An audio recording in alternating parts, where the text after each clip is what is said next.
Okay, so you started your channel and you don't have the gear, all the big fancy camera gear that other big YouTubers have. There are some affordable cameras out there, but do you really need them? Many times we overlook what we have. If you have a phone, you can start your channel today. And I want to share some of my tips with you all to help you. Before we get into this though, make sure you hit that subscribe button because I have many more videos like this coming your way. Hi, my name is Catherine Perry and I help you grow your YouTube channel the right way.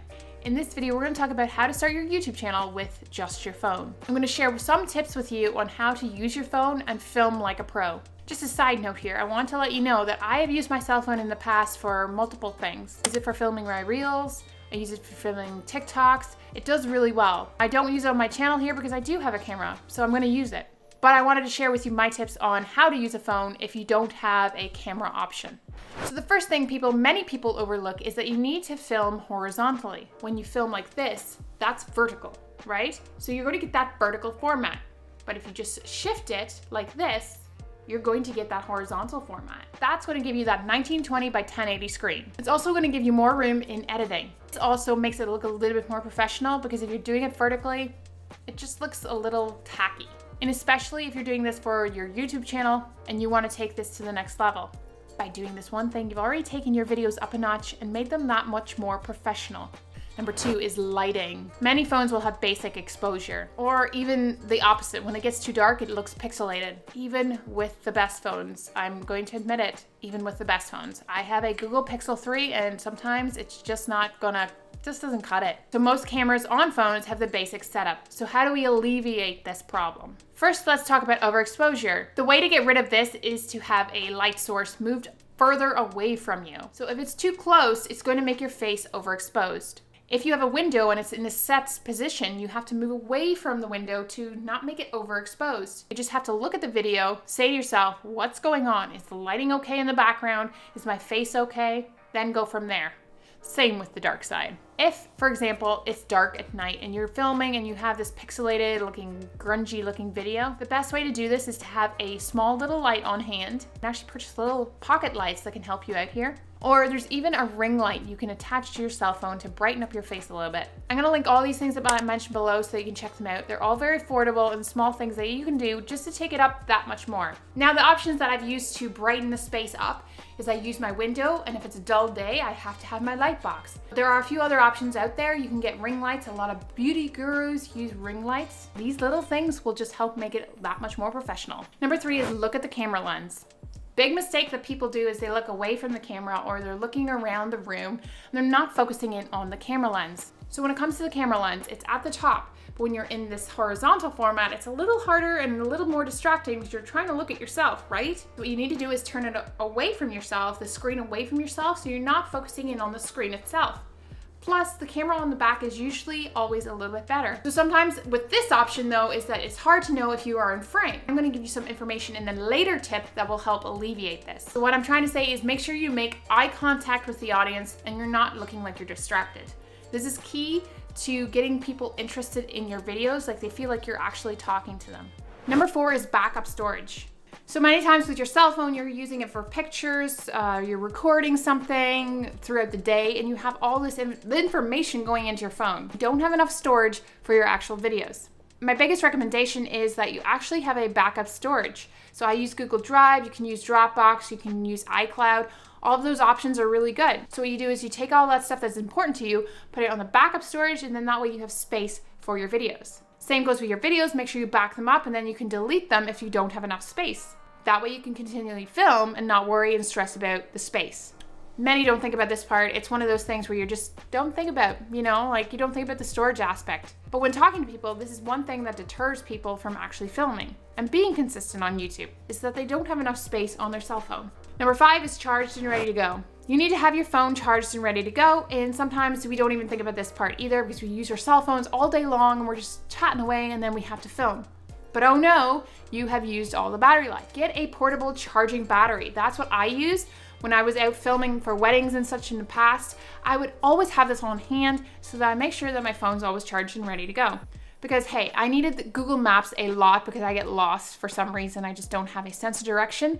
So I need to have that charged battery, portable charging battery to help me get to where I need to be. Definitely need to make sure you get that charged because this is important if you want to film videos and be consistent. Many times it's one of those aspects that we look over. Comment below if you use your cell phone for your YouTube channel.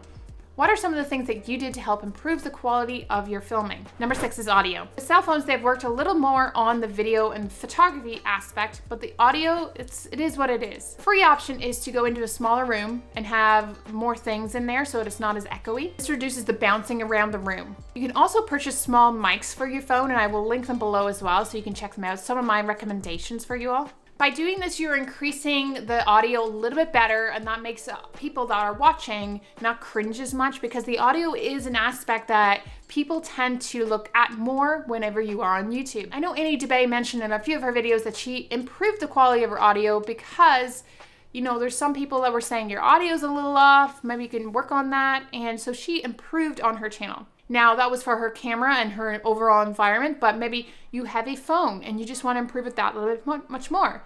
I'm going to give you some options below and you can check them out. Just, you know, they're affordable, but you can take steps to build up to that if you can at the moment. My best bet to tell you is if you want the free option is just to go into a smaller room where it's not as echoey and just kind of surround the mic so that it doesn't bounce off the whole room. Number 7 is tripod. Remember earlier I said you want to turn the phone away so that you can film yourself from behind so you're not staring at the screen? Well, this is an option for you to help you get yourself in frame. Many times with phones or cameras, we're holding it closer to our faces. But what we want is to hold it away from our faces so that we have more space in the shot. Now with my camera, I can zoom in and zoom out, kind of give me more space. With your cell phone, you've only got what you've got. So with the tripod, you're getting yourself more space to work with in editing. You're not cutting your head off and making it look a little bit awkward. This is also going to help with stabilization because not every single cell phone has a stabilization built into it. My phone does, but maybe your phone doesn't. This is where a tripod comes in handy. Whenever I talk to clients, this is the one thing that I highly recommend they get. If there's anything that I recommend is a tripod first, especially for a cell phone. You work on the lighting and the audio, you're good to go. And I have a few go-to picks that I usually recommend to my clients, so make sure you check them out. Number 8 is your phone settings. Many times we don't even look at our phone settings, we just go into filming. But if you actually look at your phone settings, you can maybe up the quality that much more. Sometimes your phones are set to 720p, but what you want to do is turn them to 1080. That gives you a little bit more room to work with when it comes to quality of the actual picture. Now I know my front camera is lower quality than the back camera. So with that knowledge, I would use the back camera again. Many times we just don't look at these things because we just jump into it, but just knowing that little thing can improve the quality that much more. The next point is different angles. You need to use different angles when it comes to filming. This is just some general knowledge that I'm sharing with you here. When it comes to filming in general, you need to test out the different angles for your phone. Maybe you want to sit it over here or here, but you need to work that out.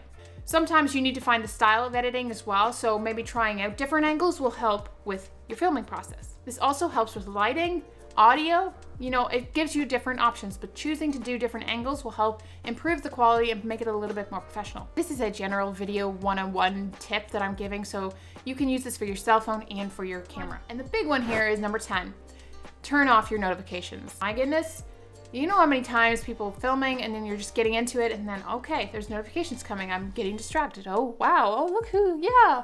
You're getting distracted. So you're going to take more time just in the filming process. Not only that, the vibrations of the phone, the alerts on the phone will actually disturb you filming. There's been a few times where I'm screen recording and I forget to turn off my notifications and the phone is vibrating and the phone's making noise. And I'm just like, okay, now I have to start again right from the beginning because that one is all messed up. So if you want to cut down the filming time and you want to cut down the stress or even just the distractions, turn off your notifications.